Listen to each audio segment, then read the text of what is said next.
Hi everybody, Neil Kravitz here. I hope you're enjoying these daily clinical pearls.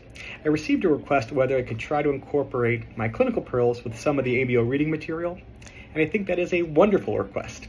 So let's talk about embrasures for a second. Now, we know that an embrasure becomes an aesthetic concern at 3 millimeters. Once we get to that 3 millimeter mark, it really becomes a point of concern for both the patient and the orthodontist.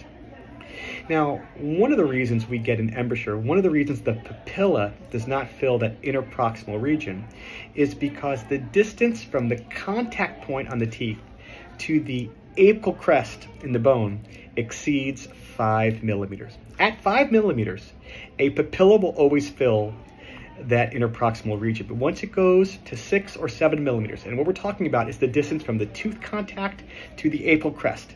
Once it goes past that 5 millimeter threshold, that papilla does not fill in that space, and you get an open gingival contact. And that can happen for also a number of reasons. Periodontal disease, right? Periodontal disease causing the apical crest to recede. You could have divergent roots. You could have triangular shaped teeth, which will lower the contact point. All of those things will cause that open gingival embrasure.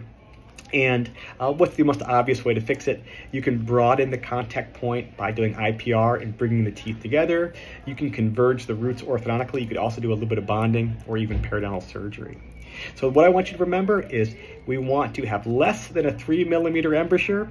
And if we have a tooth contact point to apical crest distance that exceeds 5 millimeters, the papilla may not fill in that interproximal space, and you may get a black triangle. I hope you enjoyed this pearl. Let me know what you think.